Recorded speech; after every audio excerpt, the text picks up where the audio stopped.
afternoon, everybody. Myself Arnav. As we know, today we are going to do another live program. So stay with me until I connecting our guest and host for the day. Hey, Pinaki. Hi, yes. So, Pinaki, until yes, Jayan, could you please tell me a little bit to our audience that what we are going to discuss and what's the suspense and things that they are waiting for us for today? Sure. I think Yash needs no introduction as such, Mm-hmm. but I'll still try to give his introduction, right? So, Mm-hmm. uh, Yash Yash has been the face of Eastern India's ultra cycling. So Mm-hmm. Yash Agarwal, we know him as Eastern India's pioneer ultra cyclist, who is considered as the fastest ultra cyclist from the East. Okay. And to his kitty, last year he has been the runners-up in Deccan Cliffhanger, and he also won the Rookie of the Year in Deccan Cliffhanger. It was the first ultra race of Yash, and he not only secured a podium, but he crushed the 24 hours barrier. He conquered the 650 kilometers in, if I am right, 23 hours and 51 minutes. So here is Yash. So That's great we know sound. him as ultra cyclist. Yeah. Pinaki, just we Yeah, heard many things, new things about like rookie and ultra cycling and the fastest thing cover as much as possible in today's discussion. So let's start. Yes, is also there. Pinaki, please go ahead. right, right, right. So Yash, welcome. I think I'm visible, audible. Just need your confirmation. Yeah, yeah. And I hope I'm clearer now in the picture and Yeah, the yeah, yeah. video is It clear. is. Yeah. It is better. Yeah, it is better. Yeah. Mhm. So, Yash, welcome to our show. It is Cyclo Chats with Psychology India, and we invite notable people from India and abroad to be part of our conversations. And the audience here, please feel free to post any questions in the chat. We will take those questions up at the end of the conversation. Yeah. So, just to start with, Yash, we know you as a ultra cyclist, and also we know you as the owner of the most premium bicycle store of North Bengal, which is called Bike and Try. So, Mhm. how you manage all of this, being an ultra cyclist, being an entrepreneur, and you also are the organizers of BRM in North Bengal. Mhm. So this is like too many hats one person is wearing. So how are you managing all of that? So let us start with that. So, thank you first of all for the very kind words and also for the opportunity to host me in this show. And yeah, yeah, I completely agree. It's a lot of hats to be wearing, and it's very overwhelming at times to manage. So, in terms of so ultra cycling, as we all know, I mean, because it's an endurance event, you're cycling for such long time. So the training and all, if you want to excel in the sport or even just perform well, there is obviously a lot of time that needs to be given to the training and the discipline, right?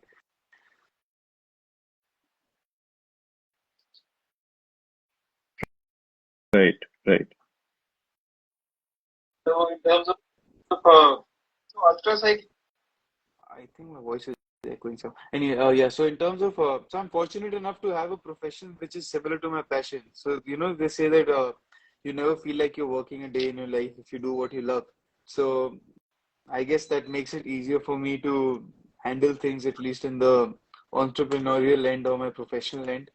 There are overwhelming times, but then Right, yeah. right, So when I go to work, it's like uh, it's just an extension of my passion. So the work part does become easier.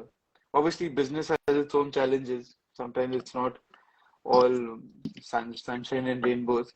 And yeah, so I mean, I try to strike a balance, do what the situation demands at one point, and just do it with a happy heart and head and a happy mind, I guess. okay. Uh, uh, Maybe the voice is a bit breaking. Is it for all? Can someone confirm in the chat? Is the voice breaking?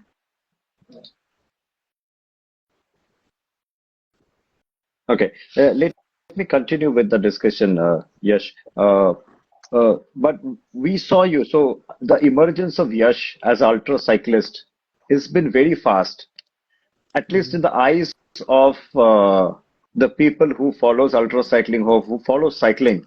So we are very curious to know what was the background of Yash Agarwal and how did he came to ultra cycling so fast and conquered podium in such a grueling race, right?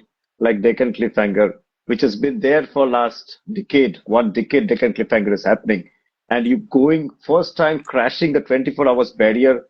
So we want to know everything about Yash today. So where did the sports person Yash came from? Where he and when did cycling start? Where he was in cycling forever, or he just started cycling from some other sport? So we want to know about Yash. So in details, can you let us know? Yeah, so I'll just give you a very brief background. As a student, as a kid in school, I think up to my class 10th, 11th, I was a very studious, nerdy, overweight kid, who just was Oh, concerned with the studies, okay. getting very good marks, topping in class, etc., etc.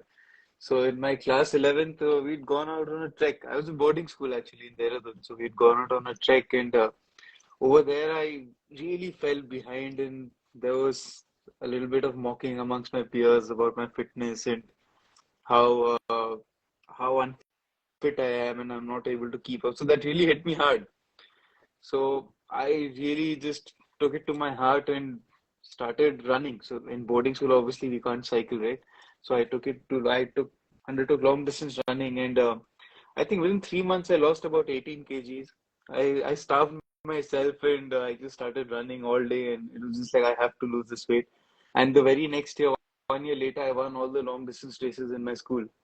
So just from that experience, it just made me believe that a person can just achieve what he really puts his mind to, and dedicates himself to. So that's how my interest, in a sense, with endurance sports started. May not have been Mm-hmm. cycling in the beginning, but yeah, just endurance sports and all. So that was running how it started. And so a few years down the line, I met with an accident because of which I could not run. I could not weight lift or do anything. And I was cycling. I was studying in Calcutta actually in college. I was in Xavier's, and so I used to cycle to college every day. I was the only one in college who used to enter college in a bicycle. Everyone else used to come in their Okay. motorbikes and all. So, it's college first year, second year, third year, you have to show off who's got the biggest bike and who's got the best Royal Enfield in the Okay. college. But then Right. there I was in my bicycle, just striding and come very confidently. So yeah, so I had a bicycle in Calcutta. So I just, because I was injured, I just started cycling, and just one thing led to another. I guess I just liked the endurance part of cycling, that I could push for much longer on a bicycle compared to running.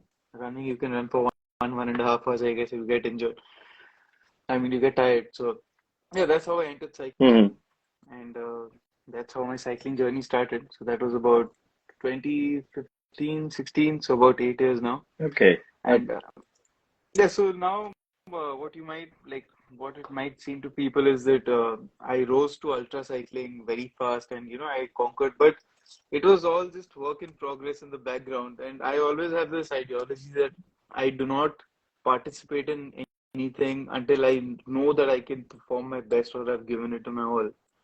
So yeah, I chose not to participate in any of these races until I was confident and satisfied with the amount of work I had put in. So I started BRM in Mm-hmm. Mm-hmm. Siliguri 2, 3 years ago, and I had just been training and keeping Deccan in mind. So last 1 year, 1.5 years, I was really focused towards the race. And yeah, I guess my efforts paid off to a certain sense. And yeah, that's how it happened. This is amazing. Like you said, you shared that one day it occurred to you that you should be fitter and thinner because you were Hmm. falling behind others, right? If I, Yeah, so, and you said once you put your heart and brain into, and it is everything is possible. Uh, yeah. So these are great words. Thanks for sharing. Yes, these are great words. Hmm. Uh, but what is the mentality of my question will be there are so many kinds of cycling, right? There are time trials, there are mass starts, there Hmm. are I think if you name cycling and people watches Tour de France, so many forms of cycling into that. But why ultra cycling? Because I see your genre you started with a bang in ultra cycling world. So why did you Hmm. choose those long distances over speed? And what was in ultra cycling that amazed you much? Uh, it's a complicated explanation. I mean, my ideology behind it. I will try to explain it, but I'm not sure if I'll be able to get it across. So, now let's just start with proper all-out racing, a time trial or Tour de France. So just fast racing, right? Where you have to just be the fastest in a short course, like let's say 3 hours, 4 hours, or Hmm. whatever. There, it's finishing that event is not a big deal. I mean, like 100, 150 kilometer race, anyone who's been cycling for even a year or two can finish that event. So there is no sense of achievement if you finish that race. The only sense of achievement you can have in that race is if you can at least come out to become a podium finisher or something of that Hmm. sort, or at least perform Hmm. better than what you do. Hmm. Hmm. And Hmm. there are a lot of factors when it comes to cycling in those senses also that sometimes the genetics come into play. And when you actually got into that sport, how long were you into that sport? Maybe if you started off as a kid, although Tour de France riders are started off as a kid probably, right? As kids when they were Hmm. cycling and all. So there's a lot of things that probably will not give you that sense of, and in the end, I don't think, I mean, most of our viewers right now also are probably not professionals, professional cyclists at least. We look at it as a Right. hobby. We always try to seek a sense of gratitude in the sport that we're doing. We go out, we go for a ride, and some sort of achievement, the little victories as such. Hmm. So I just feel Hmm. that Hmm. in those shorter course events, one might not be able to always feel that sense of achievement or the gratitude, and there are a lot of restricting factors. But now, when it comes to ultra cycling, forget winning, forget anything. Just cycling for 600 kilometers on its own is a big Right. challenge. At the end of the finish line, regardless of whether you crossed it first or you're the faster, you in itself are a winner. So it gives everyone a sense of accomplishment. It gives everyone a chance to feel that I've achieved something. That chance of a little victory every day, right? And over there, it's not genetics. It's all in the mind. If you train your mental fortitude that I've got to go around it. In Tour de France, you might need an FTP of 400 watts, right? But in ultra cycling, 130, 140, Right. 160 watts, that's it. You have to push that same power very easy for 24, 26 hours. So it's a very different discipline, and it's more, it might seem weird to hear it, but I feel it's more accessible for everyone. It's more easily attemptable for all kinds of cyclists rather than having a race. Hmm. Hmm. Yeah. So yeah, Maybe it is more that's why. inclusive of Yeah, everyone. yeah. I It think that's a is better word more to put it. So inclusive of more the nature, inclusive. right? Right. Correct. Yeah, more inclusive. Right. Right. Right. And I think you said, and I think I heard you speaking two, three times of the mind. And there are Hmm. a lot of questions also coming in parallel in the chat that how do you train your mind for such a long race? And it is not that one day morning you can start a 600-kilometer race and complete it. What kind of training goes in the mind before you attempt, even if you go and start at the starting line? What kind of Hmm. preparations in the minds are required, and what are your mantra for that? So, I think when it comes to the mind, a lot of people say you can achieve whatever you put your mind to. Yeah, that's true to a certain extent, but it's not like tomorrow a cyclist suddenly wakes up, today I'm going to cycle 1,000 kilometers and he just suddenly goes and does it. So that's not how it works. You have to obviously train your mind, but then you also have to have the correct mindset about doing it, right? Hey, sorry guys, looks like there was a technical glitch and it was disconnected. So we come back again. Arnab, any technical glitch happened? Most probably some glitch happened, though live has been closed in between. So, but I guess we have reconnect again. Okay, so let's get started. Sorry for this all in between technical glitches. It always happens. So we were discussing about the mental part, Yash, and Mm-hmm. sorry to give this interruption No between, but problem. you said that. So can you repeat that a bit? I think we lost you in between. You were discussing about how to be at the how to prepare mentally for such races. Mm-hmm. Yeah, so in terms of, I think you're speaking about mindset, right? So, yeah, so it's not only the mind, obviously, that you just decide, I have to cycle 1,000 kilometers today morning and I just go and do it. But when we talk about the mind, I feel it's more to do with it. You set a target and then you just committed to achieving the target. Maybe not tomorrow, maybe not a week later, but you set uh, realistic goals. Like 1,000 kilometers, okay, maybe I can cycle 100 comfortably right now. Maybe I'll be able to cycle 600 comfortably by the end of this year. Maybe 1,000 2 years down the line, right? So you set realistic goals, but now where the mental aspect comes into the picture is you show up for the training, you show up for the target, you show up to achieve that target every day. Just go and ride and just get that target every day. So you just work towards the target every day. That's where the mindset comes in to the picture, right? Even though it's 1.5 years down the line, maybe what you want to achieve, but you have to keep that in mind every day when you showing up for your ride. And during the event, so it's not only about just riding those 24, 30 hours and with a positive mindset, but I guarantee anyone who's trying to attempt that once you do it for those 18 months, that journey to end to achieve that target, you will automatically be in a very positive mindset for those 1,000 kilometers. That then you don't need to really push yourself.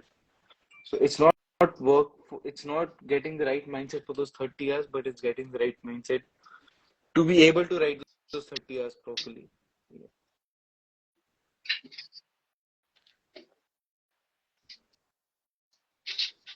Okay. One linked question to that, right? Like when you are cycling for an event or you're training for an event Mhm. and you know an event, I think you said that you don't participate in an event till the time you are pretty sure that you are giving your best and you have high chances of winning that. So what is your training day looks like when you're training for an event? And you said you're also managing a store. So everyone is curious to know how you manage this balance. So training for an event, managing a store, what is your typical day looks like when you're training and also managing your store? So um, last year I was training for Deccan, right? So that is one of the most. I mean, well, that is one event in which I really give it all my all, I would say. So I was very fortunate to meet a very, very nice coach and who really understood me and my needs. So there was Coach Chaitanya, Coach Chai from Power Peaks based out of Pune.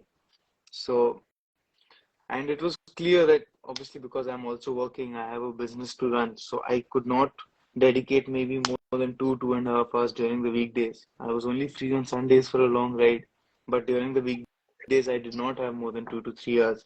And I might also need to travel for work here and there, and I might need to miss training days. So yeah, so during the week it was more like just fine tuning my power, working on my strength, working on my fitness, just increasing my base power. And during the weekends I would just go on really long rides. Just maybe started off 4 hours, 5 hours, then worked up to 8 hours, 9 hours. Then also some simulation rides where we did 400 kilometers, cycled through the night. So just kind of recreating what it might be in the Deccan Cliffhanger, where we might need to cycle all through night. So Hmm. with the sleep Hmm. deprived situations where I worked all day, then started my ride at 8 in the evening, cycled all through night. So yeah, so that's what my training was like. So during towards the end, see obviously look if you're looking to win, if you're wanting to do perform well, work will get hampered, right? I try to minimize that. So maybe the last month towards leading to my race, I was focused more on the race rather than my work.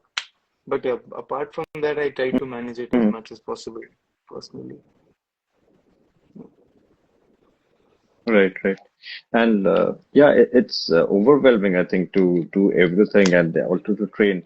But there are questions coming in the chat. People are asking that why did Yash decide to open a bicycle store? Why not other businesses?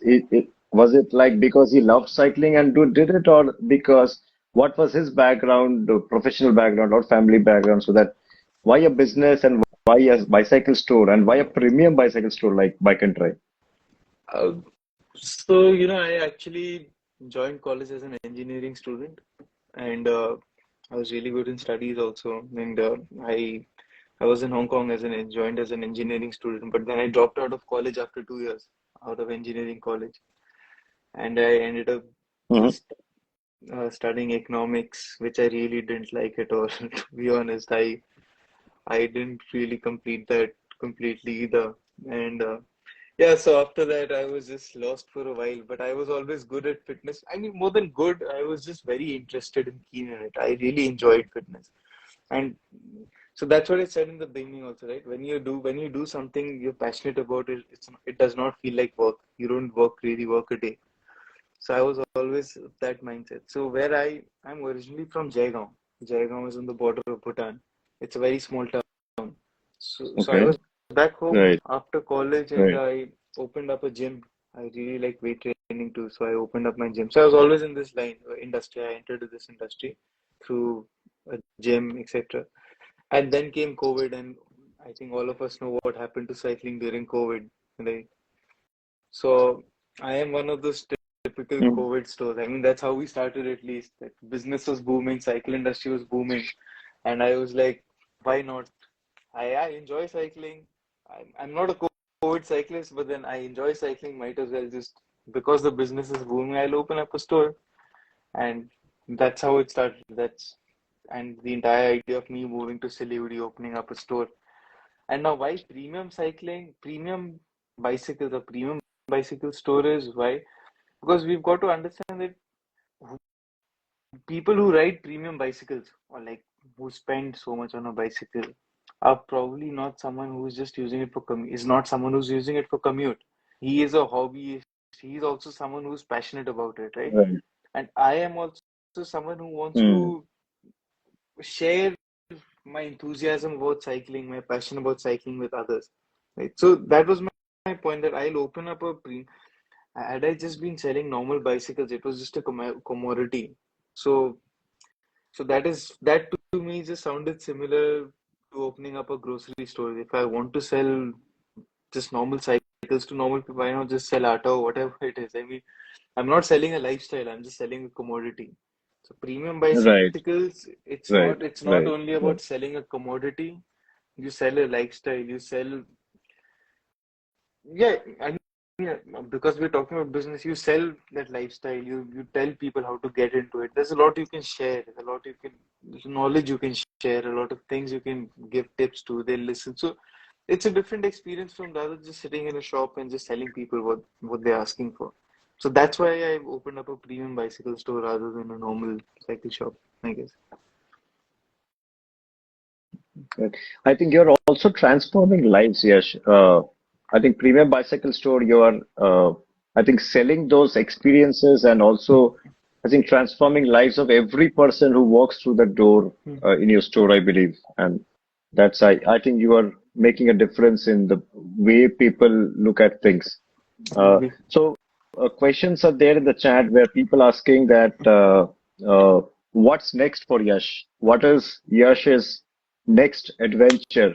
Because people browse through your Instagram and see a lot of weight training. So are you into like weight training championships also? You are going somewhere? No, So I people are was. confused. Are cyclists such kind of weight training?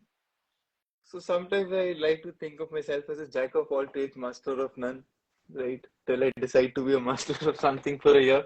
So like I told you, I started off with the gym, right? So I was during my transition, during I was a runner, then I met with an accident, got into cycling. Hmm. Then I had a very horrible crash in Calcutta. I smashed my I Okay. was riding at almost 40 kilometers per hour and I smashed my face and my left side of my body against a wall in Calcutta in a metro barricade. And I ended up fracturing Okay. my skull and 5 ribs. And so I was uh, Okay. so I Okay. was off cycling for a while, and then so gym was my go-to place for quite a while, just enjoying gymming, just building up that strength and all. So then I opened up a gym. So yeah, then last year cycling again started, but this year in February I became a father, and because like I said earlier, ultra cycling requires a lot of time, a lot of effort, and I'm not someone who just wants to show up at an Right. event. Right. So this year I think I have more important Right. priorities, to be honest. See, ultra cycling is good, but Right. nothing's more important than family in the end. I will say that out loud. I have no qualms in saying that, right? So at Right. least for a year or two, it's more like just, but that's not to say that I'll be leaving cycling. I'm still working on cycling. Right now, I'm just focusing more on the shorter events like Mhm. time trials and all, 1 or 2 hour events because I've built up a Right. certain amount of base fitness, so I don't want to lose that either. So Mm. this year for me, Right. Right. it's Right. so this year for me in itself is kind of experimenting with stuff. Like how do I manage my life? How do I manage my personal life, my Right. professional life, Right. Right. Right. my cycling life? So yeah, as of now, I cannot give you any plans that I have. Definitely your Altitude Odyssey that's coming up. I'm very keen on participating in that. Just this year more in the capacity of trying out an Everesting event, maybe a year or two down the line, Mm-hmm. just pushing my limits and seeing where what I can achieve. But this year, definitely just to at least have an event, something to look forward to. Yeah. Right. Right. Right. Right. So, Yash, when was this accident? You said, and which year you had that accident, and you So, recovered, and so then you went on Deccan Cliffhanger. this was 2000, I think 18. No, 2019. 2019, right? February 2019. So that was Okay. when I was in Okay. Calcutta. So I was right out Okay. of college. I got a job and I was just cycling training and I I got into a Mm-hmm. crash. And then Mm-hmm. after 6 months I quit that job. I came back home and then I just did not cycle for a while. I don't know, just maybe that crash hit me hard. It damaged my bicycle. I just could not buy another bicycle immediately, I guess. And yeah, so at least for Mm-hmm. a year, I think for a year I was away from cycling and just 3 months before the lockdown, before we entered the 2020 lockdown, I just bought a bicycle again. So I was lucky I got it in a very good price. I think a lot of people ended up Okay. overpaying a lot during the COVID times. But yeah, so that's when I Right. restarted. Right.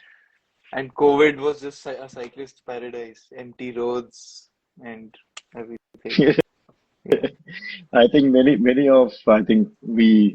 of us also are COVID cyclists, so Yeah. we know what a COVID cyclist means, and I hope the trend remains and Yeah. we be a cycling nation soon, like Netherlands or Denmark or other European countries who are Hmm. known. I think so. Quick question. You spoke about altitude odyssey, yes. So will you like to tell our audience what that means and what is altitude odyssey and what is the challenge so that many people who are hearing maybe that is new for them, they do not know the word. And will you like to explain a bit what that is? So Altitude Odyssey is basically, first let's break it down to the basics. Altitude Odyssey is basically the name that the cyclology has given to the event, right? So but first I think we should just introduce the audience to what it is basically. So basically an Everesting event in its core value. So what Everesting is that the altitude of Mount Everest is 8848 meters. So in a single ride, the positive elevation gained needs to be 8,848 meters, right? And so just to simplify, just to make the verification process easier and stuff, what and it's approved by this club called Health 500, if I'm not wrong, right? So they're the one who kind of gives you that title of you becoming an Everester, and also they set certain guidelines as to just to make it easier for people to easier to verify who has actually done it. Right, you have to select a predetermined route, and you have to attempt it as many times as required to gain that amount of elevation. So I think what Altitude Odyssey is helping out the cyclists is helping is because it's a very long event and everyone might not be comfortable doing it alone or planning for it. The Altitude Odyssey is a great platform for someone to just attempt it without having to mobilize a lot of resources, get his own car and all, because there'll be a basic support, basic safety check by the organizers.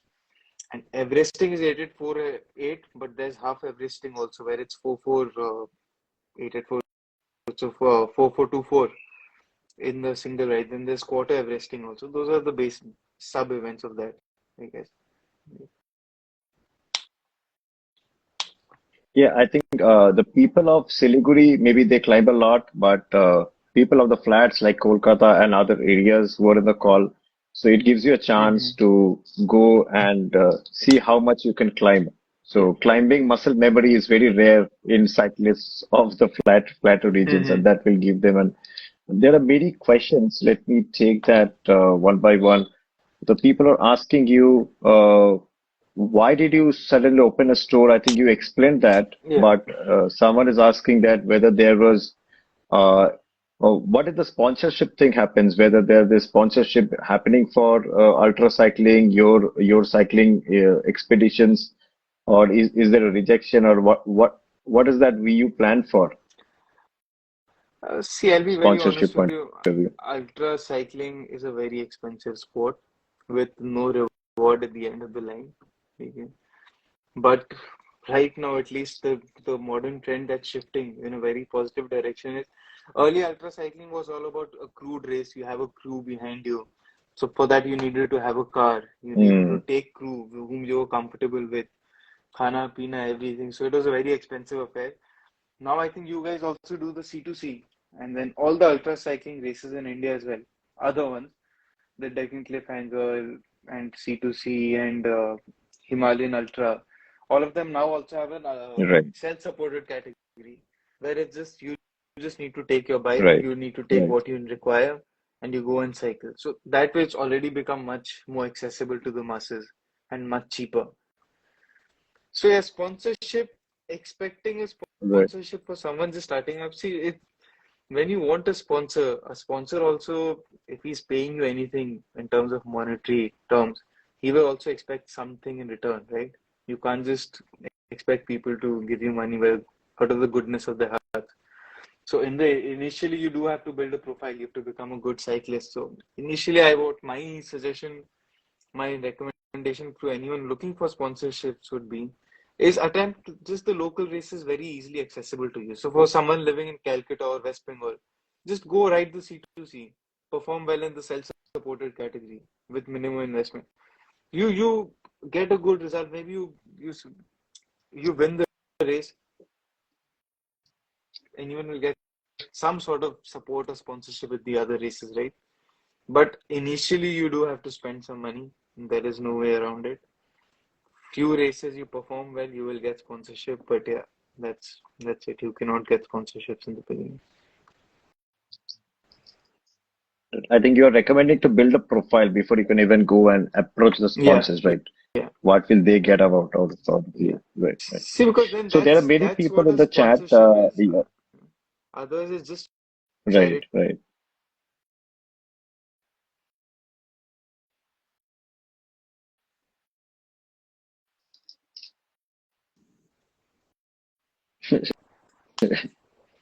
Right, right, right.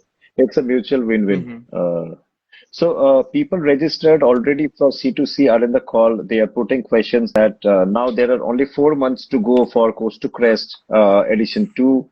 And what will be your advice to someone who has never done ultra cycling races, but yes, have registered for Coast to Crest and building and looking forward to, but what will be your suggestion and what mindset we should be preparing for people who have registered already? I think so mindset in terms of mindset, someone who's registered already is I think already in a positive mindset in the sense that yeah, race karna, I've registered for it, I've paid money, so he's already. I'm sure no one's going to go and start the race without the fact that I don't want to complete it. I'll see where it takes me.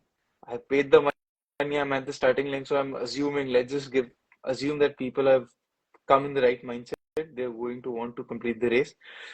But for the 4 months, what I can recommend is, at least in the training aspect, there are certain things Right. uh, one needs to focus on. I think one thing that I was the biggest takeaway for me during my DC days was that figure out your nutrition. Like a car, a car needs fuel to run, right? Your body needs food to run. You cannot just be like, I'll start the race, I will eat when I'm hungry, or I'll just push myself. It's a 800-kilometer race. You can push yourself for maybe 10 kilometers, maybe 20 kilometers, but after a point, your body is just will just be like, no, I'm not going to go anymore. You do what you want. So in these 4 months, take the time to experiment. If you're riding, go out on longer rides, experiment with what food suits you, what is easy to carry. Right? You can carry some bars, you can, and because I think as far as I know, in C2C, most of the registrations are self-supported, right? So in Right, self-supported, right, right. one cannot carry so much of food, one cannot carry a lot of things. So you go out on a ride, you figure out ki if I eat, if I stop at a dhaba or whatever, what kind of food in the dhaba suits me, right? So you cannot go and eat like heavy butter chicken at a dhaba when you're riding this C2C. So just dal bhat. Get used to get used to eating dal bhat during a ride. So already one should already go and start practicing those things that they will need to face during the race. If possible, go out in the race. The mindset I guarantee you will come because once you've experienced those adversities during a training ride, then during the race you'll be like, yes, this happened to me that day, and this is how I got over it. Right? So, and the Okay, mindset will those automatically come. experiences. Yeah, through that mindset will automatically come on that day that, oh, this is something I've already faced before, not a big deal. Okay, this is what I'll do now. I'm hungry. My legs are not working. Mhm. This means I was just hungry. That means my legs, I'm just very hungry. I should just stop, eat something, and I'll continue. I'll be fine. So that mindset will automatically come. Hmm. Hmm. Hmm. The, a willpower can only take you so far, Right. but have the willpower to train well for that event and not just the willpower to ride 800 kilometers is what I'm trying to say, I guess. Right? And Okay. experiment. Okay. So you be better prepared. Yeah, be better prepared. There are 4 months. Just you cannot foresee everything or predict everything that's going to happen during the race. Obviously, like there will be a lot of contingencies. थोड़ा सा अगर self supported, if you guys are planning on doing self supported, learn a little bit of technical aspects of the bike also, how to fix a flat, how to index your gears, because those things are also very crucial. Like at least for people in Siliguri, I'm more than happy to teach you, help you out if you guys come to the store. Wherever others, I'm sure if they approach the local bike shops, they will teach them. So these are the things. So for 4 months, I guess just kind of prepare those, build some endurance, build some flexibility. Yeah, and yeah, that's what my advice is. So my takeaways, if I summarize that, yeah, if I summarize that, my takeaways are don't try anything new during the Yeah, race not at and all. be at least a basic mechanic yourself Yeah, because you're very self-supported. important. Basic things of a bike you should be knowing, Mm-hmm. right? So as we are chatting, people are also chatting in the Instagram that will we see Yash in C2C version 2 this year? Because there are a lot of registrations this year for C2C and a lot of competition. People are here to break 40 hours of Amit Samart. I think 5 or 6 of them have vouched this year that they will beat and better less than 40 Mm-hmm. hours. So when Yash gives them a tough competition, is that what everyone is asking? First of all, I'm so happy to hear that there are people taking up a challenge that, you want to beat 40 years and all. And it's just such a refreshing thing to see, especially in West Bengal and the area here. I mean, it has really changed the landscape. But unfortunately, whatever they say, like I said, I have more important goals in life. So not this year for sure.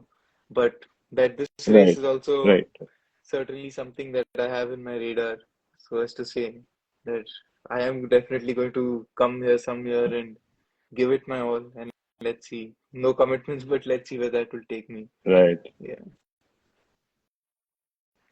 Yeah, but let's at least go to the Everesting Hall of Fame this year yeah. because I think people who do not know Everesting side, you can go to everesting.cc and find out there is a Hall of Fame of every category Mm-hmm. there, like full Everesting, half Everesting, 1/4, 10K, Rome, and there are no one from India who is in the top three Mm-hmm. in all of the categories, and that's what psychology has made this a race. It's not a ride. Yeah.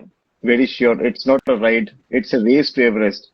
That's why we have to at least break in any of the categories, at least break the top three of the world. And Siliguri has everything. Yeah. And we are so blessed as West Bengal. We come from West Bengal, we have everything. Flats come here, hills come here. There, you want desert, go to Purulia. Everything is there. So we hope we break through that silver lining of Hall of Fame entries from West Bengal this year. And That's what our. everything like when you So, Arnab, when you speak about go the ahead, go Hall ahead. of Fame also, Sorry. yeah, about the top three and all. So I think when Deccan and all these RAM qualifiers started in India, that that they gave it a platform for people to go for RAM, but no one came in the top three for a long time. But now you see Kabir and all, Right, they're consistently in the top. right, So it has to start somewhere, right? So this Everesting concept that you guys have started, maybe this year you will not get any Hall of Famers and all, but at least it's a positive step in the yeah, right but we direction. get it Yeah. somewhere. Right, So right, yeah, that's what my point is. It's a positive step. People will come, and I'm sure someday down the line it will happen. Indians do have that capacity in them. right. And I think people are so engrossed in this chat. They are saying that no matter what, we need champions from our state. So Mm-hmm. West Bengal is what people are saying. Mm-hmm. People are there in the call from other states, and we are giving you a challenge. The Mm-hmm. West Bengal is rising in Yeah. ultra cycling Yeah. and not only ultra cycling, other kinds of cycling. So yeah, yeah. So thanks for those comments in the chat. It's really encouraging. Is there anything we missed out, Arnab? In anything in the chat is there? We are Uh, missing out any questions? Pinaki, due to the technical glitch, we have extended this session quite a bit. And our volunteers are already there. Right, Decathlon New Town there. We have a 15th August, which is a big event there. Almost 150, 200 participants are right, joining, and people are really doing their hard to make that. Why I'm telling like this, we had this is a never-ending conversation, and when we are right, lucky, right, right. just like people like just and what I can say. I don't have much words for him. You have already told that, and I'm shortage of word for him.